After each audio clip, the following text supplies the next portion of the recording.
ഇന്ന് തീരുക ചികിത്സ. അപ്പോ എനിക്കിനി ദേവേനയായിട്ട് ഇതുപോലെ കാണാനും സംസാരിക്കാനൊന്നും പറ്റില്ല? ഇല്ല. ഞാൻ കാണും, എവിടെയെങ്കിലും വെച്ച് കാണും, സംസാരിക്കും, ആരും അറിയാതെ. വേണ്ട വേണ്ട, എനിക്ക് പേടിയാ. അങ്ങനെയൊക്കെ നമ്മളെ കണ്ട എന്താ ഇവിടുത്തെ ശിക്ഷകളൊക്കെ? കുറ്റം ആണിൻ്റെതാണെങ്കിൽ കൈ വെട്ടിമാറ്റും.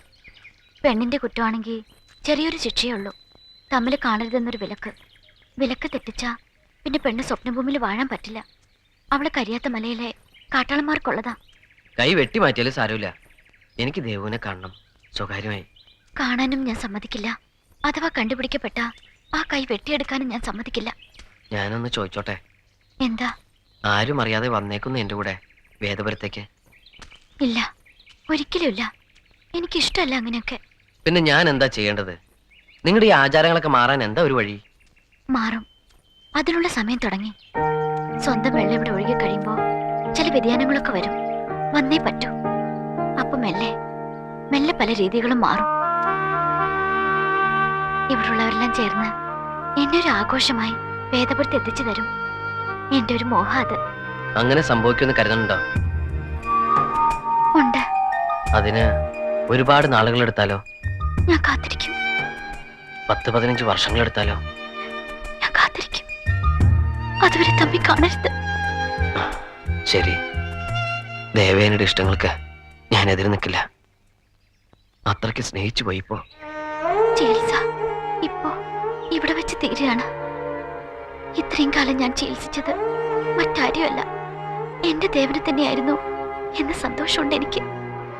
ഇനി ഈ ശരീരത്തില് ദേവേനെ തുടരുന്നറിയാം. അതുകൊണ്ട് ഞാനൊന്ന് തൊടുക, അവസാനമായി.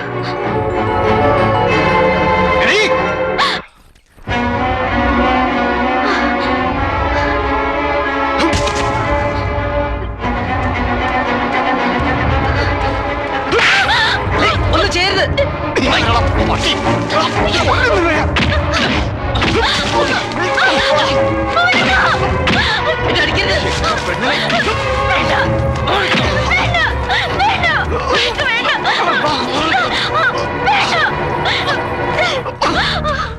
എടാ മാറി, നീ ഇവിടെ വന്നത് കിണർ പണിയാനോ പെണ്ണ് പിടിക്കാനോ?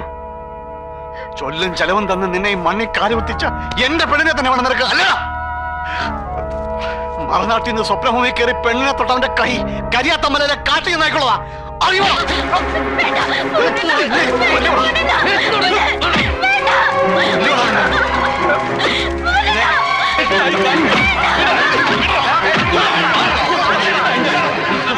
കൊന്നാണ് ഞാൻ നിന്നെ.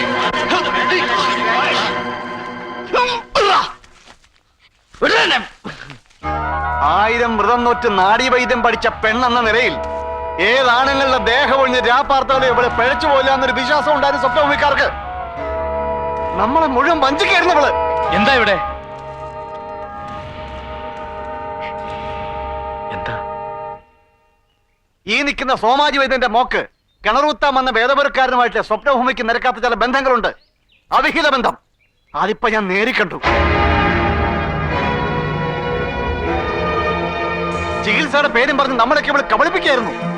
മോളെ വേണ്ട, നാട്ടുകൂട്ടത്തിന്റെ തീരുമാനം പറഞ്ഞിട്ട് നീ മിണ്ടിയാ മതി. അങ്ങോട്ട് മാറി കരുത്. ഇതെന്ത് ന്യായവാ? ഇവിടെ ഇപ്പൊ ഭൂരപ്പം പറഞ്ഞ ഒരു പക്ഷമല്ലേ കേട്ടിട്ടുള്ളൂ, ഇതിനൊരു മറുപക്ഷമില്ലേ? അതും കേൾക്കണ്ടേ? അതാ ശരി. നാട്ടുകൂട്ടത്തിലെ അംഗങ്ങളും ഗണനാഥനും ഇവിടെ ഇപ്പോൾ ഉള്ള സ്ഥിതിക്ക് ഇനി ഇത് നീട്ടിവെക്കേണ്ട കാര്യമില്ലല്ലോ. പറയാനുള്ളത് കേട്ടിട്ട് ഒരു തീരുമാനം എടുക്കുന്നതല്ലേ നല്ലത്.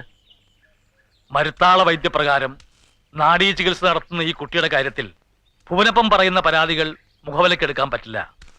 നാഡീ ചികിത്സാ മുറകളിൽ ചിലത് പുറമേ നിൽക്കുന്നവർക്ക് തെറ്റിദ്ധാരണ ഉണ്ടാക്കും. അതുകൊണ്ട് ഇക്കാര്യത്തിൽ പെൺകുട്ടിയുടെ വിശദീകരണം മാത്രമേ ഞാൻ സ്വീകരിക്കൂ. കുട്ടിക്ക് പറയാനുള്ളത് പറഞ്ഞോളൂ. മനസാ വാചാ കർമ്മണ കുട്ടിക്ക് ഇയാളുമായിട്ടുള്ള സമ്പർക്കം ചികിത്സാവിധിയുമായി ബന്ധപ്പെട്ടതാണെങ്കിൽ അത് തുറന്നു പറഞ്ഞോളൂ. ഇക്കാര്യത്തിൽ കുട്ടിയുടെ മറുപടിയാണ് എനിക്ക് പ്രമാണം. പറഞ്ഞോളൂ.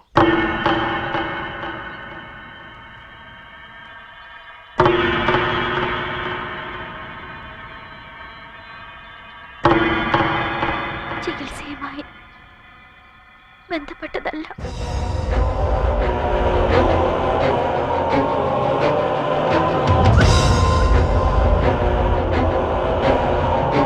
സമ്മതിച്ചിരിക്കുന്ന സ്ഥിതിക്ക് കീഴ്വഴക്കനുസരിച്ചുള്ള എല്ലാ ശിക്ഷകളും കൊടുത്തേ പറ്റൂ. ദേവേന് ഒരു തെറ്റും ചെയ്തിട്ടില്ല. ഞാനാ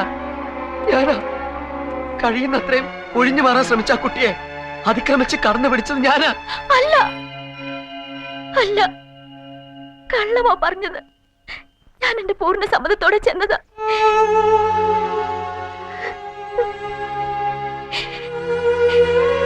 രണ്ടുപേരുടെ ഉള്ളിരിപ്പ് കേട്ടല്ലോ. ഇനിയിപ്പോ എന്താ ആലോചിക്കാനാ? ഇനി ശിക്ഷ എന്താണെന്ന് ആലോചിച്ചാൽ മതി. നാട്ടുവഴക്കം വെച്ച് നോക്കുമ്പോ മരനാട്ടിൽ നിന്ന് വന്ന് മരുത്താള പെണ്ണിനെ തൊട്ടാൽ തൊട്ട കൈ വെട്ടുക എന്നുള്ളതാണ് പണ്ടത്തെ കീഴ്പതിവ്. പക്ഷെ അത് ഇപ്പൊ ന്യായമാണോ? ചിന്തിക്കണം. അല്ല, ന്യായമല്ല. ഈ നാടിന് മുഴുവൻ കുടിവെള്ളം കിട്ടാൻ ഇരുമ്പ് പാരെടുത്ത കൈകളാണിത്. സ്വപ്നഭൂമിക്ക് തീരാക്കളകം ഉണ്ടാക്കുന്ന ഒരു വിധിയും ഉണ്ടാക്കാൻ പാടില്ല. അത് ശരിയാ. മരുത്താളന്റെ മാന്യത പോകരുത്. ഇനിയിപ്പോ മേലിൽ രണ്ടുപേരും തമ്മിൽ കാണാത്ത വിധം ഊരുവിലക്കുകയാണ് വേണ്ടത്. വിധിപ്രകാരം ഊരുവിലക്കിലുള്ള ഒരുക്കുകൾ ആരംഭിക്കാം. സ്വപ്നഭൂമിക്കും മരുത്താളർക്കും അതിൽപ്പെട്ട ഇരിപ്പുകൾക്കും നടപ്പുകൾക്കും മാനത്തിനും മര്യാദയ്ക്കും പരമ്പരയാ കാവലേറ്റ ഗണനാഥൻ മേൽ ചൊല്ലിയതിൽ നടപ്പിനും മാനത്തിനും കോട്ടം കാട്ടിയ സോമാജിമകൾ ദേവയാനിക്കും വേദപുരത്ത് നിന്നും നാട്ടരതി കടന്നെത്തിയ സുന്ദരകില്ലാടിക്കും മേലിൽ ഒരിക്കലും തമ്മിൽ കാണാൻ പാടില്ലാത്ത ദൂരം കാത്ത് രണ്ടു വെളിപ്പാടകലം നോക്കി കഴിഞ്ഞുകൊള്ളാൻ ഇടം വിലക്ക് കൽപ്പനയാക്കുന്നു. ഈ വിലക്ക് മുറിച്ച് കണ്ടത് പെണ്ണെങ്കിൽ കുടിയടച്ച് ബലിയൂട്ടി പ്രഷ്ടും, ആണെങ്കിൽ ചാവോളം കഴിവേറ്റും മുൻകൂർ കൽപ്പനയാക്കുന്നു.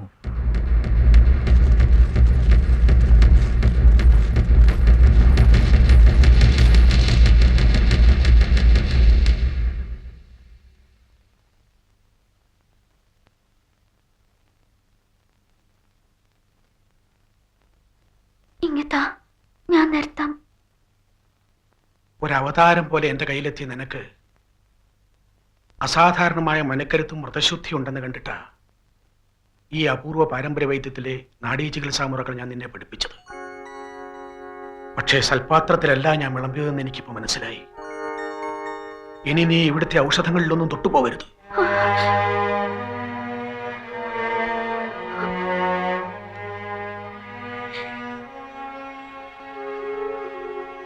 എന്നാലും ഇങ്ങനൊരു തെറ്റ് നിനക്ക് എങ്ങനെ സംഭവിച്ചടി മോളെ?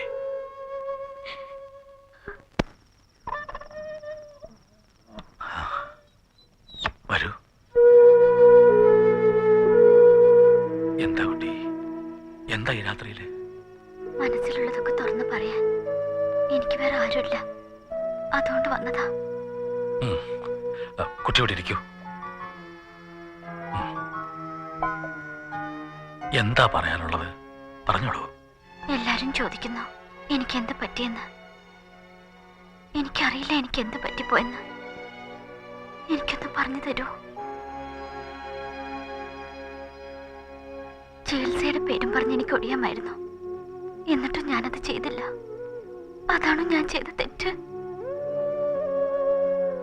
നിങ്ങളൊക്കെ കൂടെ എന്റെ നെഞ്ചിന്നെടുത്ത് രണ്ട് വെളിപ്പാട് അപ്പുറത്തേക്ക് എറിഞ്ഞത് തെറ്റിനെയാണോ ശരിയാണോ എന്ന് എനിക്കറിയില്ല. എന്നാലും അതെടുത്ത് പിന്നെയും എന്റെ നെഞ്ചോട് ചേർക്കാൻ തോന്നുന്നു. ഞാൻ എന്താ ഇങ്ങനെയൊക്കെ? എനിക്കൊന്ന് പറഞ്ഞു തരൂ. മോളെ, നിങ്ങൾക്ക് വിലക്ക് കൽപ്പിച്ചു പോന്ന എന്റെ ഈ വീട്ടുവഴിയെ ഉറക്കവും കൊണ്ടിലെ രാത്രികൾ വരില്ല.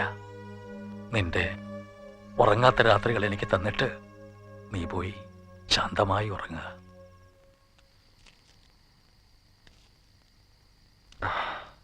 എന്താ?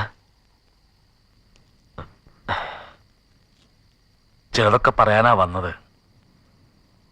പക്ഷേ അതൊക്കെ തുറന്നു പറയാൻ ചില ആചാരങ്ങളുടെ വിലക്കുകൾ എനിക്കുമുണ്ട്. ഇന്ന് നിങ്ങളെ പിടിച്ചകറ്റിയ ഗണനാഥനല്ല, സ്വപ്നഭൂമിക്കാരനായ വെറും രാജമാണിക്യമാണ് ഞാനിപ്പോ. മനുഷ്യരാശിക്ക് മൊത്തം അവകാശപ്പെട്ട വിശുദ്ധമായ കുറെ ചിന്തകളും അറിവുകളും വിദ്യകളും കാത്തു സൂക്ഷിക്കുന്നവരാ ഞങ്ങള്. സഹസ്രാബ്ദങ്ങളായിട്ട് അമൃതതുല്യമായതെന്തും നമ്മൾ പൊതിഞ്ഞു മൂടിയല്ലേ സൂക്ഷിക്കുക.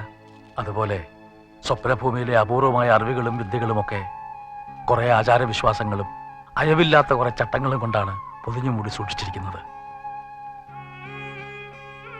മരുത്താളരുടെ സൂക്ഷിപ്പുകൾ ലോകത്തിന് തീറെഴുതി കൊടുക്കേണ്ട കാലം വരുമ്പോ അതിന്റെ മുന്നറിയിപ്പായി 2 പ്രധാന ലക്ഷണങ്ങൾ ഇവിടെ കാണുമെന്ന് ഞങ്ങളുടെ പൂർവികർ പറഞ്ഞു വെച്ചിട്ടുണ്ട്.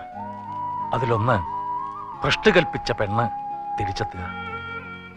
രണ്ടാമത്തേത് സ്വപ്നഭൂമിയിലെ മണ്ണ് സ്വന്തം ജലം കൊണ്ട് നനയുക. ഇത് രണ്ടും സംഭവിച്ചു കഴിഞ്ഞാൽ പിന്നെ ഇവിടെ ഒന്നും മൂടി വെക്കാനില്ല. ഒന്ന് സംഭവിച്ചു കഴിഞ്ഞു. രണ്ടാമത്തേത് നടന്നാൽ സ്വപ്നഭൂമിയിൽ മാറ്റങ്ങൾക്ക് തുടക്കമായി. ഈ മണ്ണിൽ നിന്നും സ്വന്തം ജലകുംഭം ഉയർന്നു വരുന്നതും അതിൽ കുളിച്ച് ഭ്രഷ്ടുമാറിയെത്തുന്ന സുമംഗലിമാരെ സ്വപ്നഭൂമിക്കാർ വാരിപ്പുഴർന്നു സ്വീകരിക്കുന്നതും അറിവിന്റെ പാഠക്കെട്ടുകൾ ഈ ലോകത്തിന് മുമ്പിൽ തുറന്നു വയ്ക്കുന്നതും സ്വപ്നം കണ്ടു നടന്ന ഒരു ചെറുപ്പമുണ്ട് എനിക്ക്. ഞാനൊരിക്കൽ പറഞ്ഞു, ആ സ്വപ്നം സാക്ഷാത്കരിക്കാൻ എത്തിയതാണ് കില്ലാടി ഇവിടെ. തളരാതെ പതറാതെ അത് മുന്നോട്ട് കൊണ്ടുപോകണം. അതിപ്പോ എൻ്റെ ഒരു പുതിയ ആവശ്യം കൂടിയാണ്. പറഞ്ഞല്ലോ, കൂടുതൽ തുറന്നു പറയാനുള്ള സ്വാതന്ത്ര്യം ഇപ്പോഴെനിക്കില്ല. ആ കിണറിന് ഞാൻ തൊടില്ല.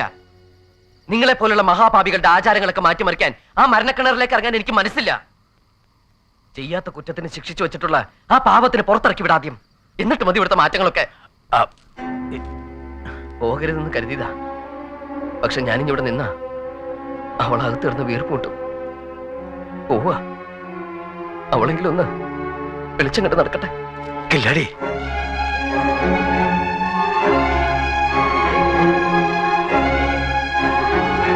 വാസുണ്ണ, വാസുണ്ണ. അമ്മ, ഈ സ്വപ്നഭൂമിയിലേക്കാ വന്നതെന്ന് നീ എന്നോട് പറഞ്ഞില്ലല്ലോ മോനെ. വിവരമൊന്നുമില്ലാഞ്ഞ് പ്രദീപിന്റെ വീട്ടിൽ അന്വേഷിച്ചപ്പോഴാ അറിഞ്ഞ് നീ ഇവിടാണെന്ന്. സന്തോഷം കൊണ്ട് നെഞ്ചു നിറഞ്ഞപ്പോ നിന്നെ ഒന്ന് കാണണമെന്ന് തോന്നി. അച്ഛന്റെ നടക്കാതെ പോയൊരാഗ്രഹ. കിണറ് കുഴിക്കുകയാണെങ്കിൽ സ്വപ്നഭൂമിയിലാ കുഴിക്കേണ്ടതെന്ന് എപ്പോഴും പറയും. എല്ലാരും തോറ്റെടുത്ത് ജയിക്കണം. അപ്പൻ അപ്പൂപ്പന്മാർ 1000 കിണറ് കുഴിച്ചിട്ടുണ്ടെങ്കിലും നീ ഈ ഒരൊറ്റ കിണർ മാത്രം കുഴിച്ചാ മതി. അമ്മയ്ക്ക് തൃപ്തിയാ. അതൊരിക്കലും നിന്റെ മരണക്കിണറാവില്ല മോനെ. എന്തിനാ ഇങ്ങനെയൊക്കെ പറയണേ? ചെയ്യടെ പ്രേമാന്നങ്ങോട്ട് പറഞ്ഞാ പോരെ? ചെയ്തിരിക്കും. ഇവനെല്ലാം എന്നോട് പറഞ്ഞു. നിനക്കെന്താ ആ ദേവയാനിയോട്? എനിക്കൊന്നുമില്ല. ഏയ്, ആ ദേവയാനിയോട് എനിക്കൊന്നുമില്ല. പഞ്ചപാവങ്ങളായി സ്വപ്നഭൂമിയിലുള്ളവര്. നീ അവരുടെ മണ്ണ് നനച്ചുകൂടെ? നിന്റെ കാൽക്കൽ അവരെന്തും കൊണ്ടുവയ്ക്കും. എന്തും.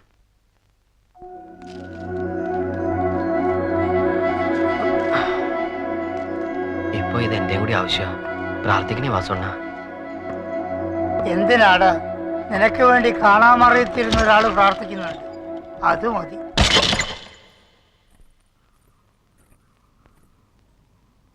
ദേവു, ഇന്ന് ശരിക്ക് പണി നടന്നു.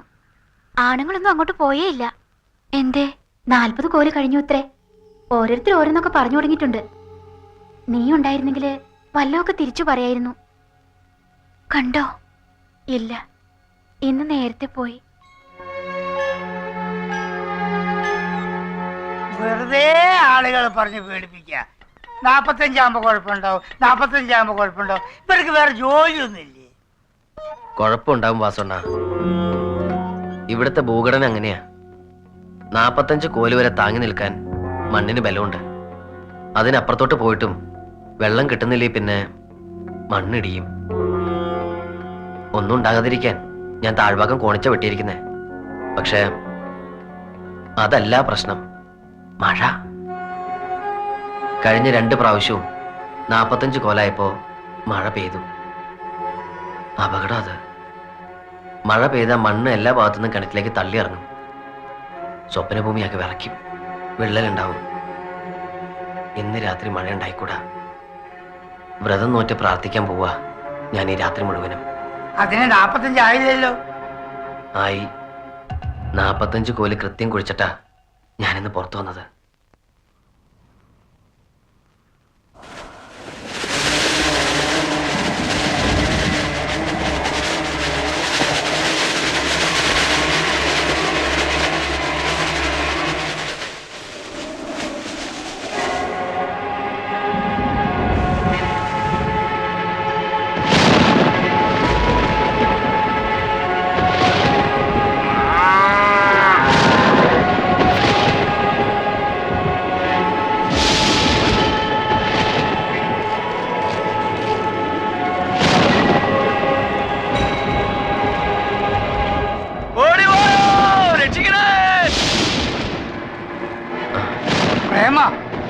ബഹളങ്ങൾ കേൾക്കുന്നു. ഈശ്വര, രക്ഷിക്കണേ, ഓടി വരണേ.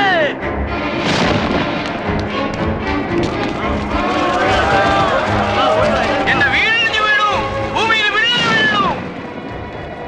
കന്നുകാലികളുടെ കരച്ചിൽ കേട്ടില്ലേ? ഭൂമി കുലുങ്ങിയതാ, ഇനിയും കുലുങ്ങും ശക്തമായി. എന്തെങ്കിലും ചെയ്യണം. മഴക്കാർ ശരിക്കും കൊണ്ടുകഴിഞ്ഞു. അന്തരീക്ഷം മാറുക. മഴ പെയ്താൽ സ്വപ്നഭൂമി ആകെ തകരും. മണ്ണിടിയോ സംശയം ഉണ്ടെങ്കിൽ ഒരു നിമിഷം താമസിക്കാതെ കിണർ മൂടണം. കിണർ മൂട്, കിണർ മൂടാൻ പറ. ഇത് സാധാരണ മഴക്കാരല്ല, പേമാരുടെയും കൊടുങ്കാറ്റിന്റെ അടയാളമാണ്. മഴ വീണ് തുടങ്ങി, പെയ്ത് കലക്കുമ്പോ കിണർ കൂടാൻ പറ. ഇല്ല, മഴ പെയ്യില്ല, മണ്ണിടിയില്ല. വേദപുരത്തെ താളിവിലക്കെട്ടിൽ കളവും കള്ളക്കണക്കില്ല. മതി, നിർത്ത്. കാണുന്നതൊക്കെ ദുർലക്ഷണങ്ങളാ. മണ്ണിടിയുന്നതിന് മുമ്പ് അതങ്ങ് മൂടുന്നതല്ലേ നല്ലത്. മഴ പെയ്യില്ല. ഇയാളുടെ ഭ്രാന്തം വിശ്വസിച്ചുകൊണ്ടിരിക്കരുത്. കിണർ ഇപ്പൊ തന്നെ മൂടണം. കിണറാൻ കൽപ്പിക്കുന്നുണ്ടോ? 38 ദിവസത്തെ എന്റെ അധ്വാനത്തിന്റെ ബലം അത്. അതിലൊരു മൺതരി വീഴാൻ ഞാൻ സമ്മതിക്കില്ല. മതിയില്ലടി, ആ കിണർ ഉപേക്ഷിച്ചേക്ക്. ഈ ഭൂമി രക്ഷിക്കാൻ എനിക്കത് മൂടിയേ പറ്റൂ. നോക്കി നിൽക്കാൻ ഇടിച്ചു നിരത്ത്, ഇടിച്ചു നിരത്ത്.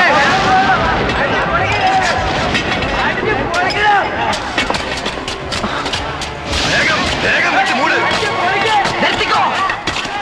പക്ഷേ ആകാശമോ ഭൂമിയോ ഈ കിണർ മൂടുന്നെങ്കിൽ വേദപുരത്തെ കണക്ക് വിശ്വസിച്ച അവസാനത്തെ കില്ലാടിയും ഈ മണ്ണിനിടയിൽ കാണണം. അമ്മേ, മണ്ണിനും പെണ്ണിനും ഞാൻ വാക്കുകൊടുത്തു. എന്റെ വാക്കുകൾ കാത്തോളണമേ.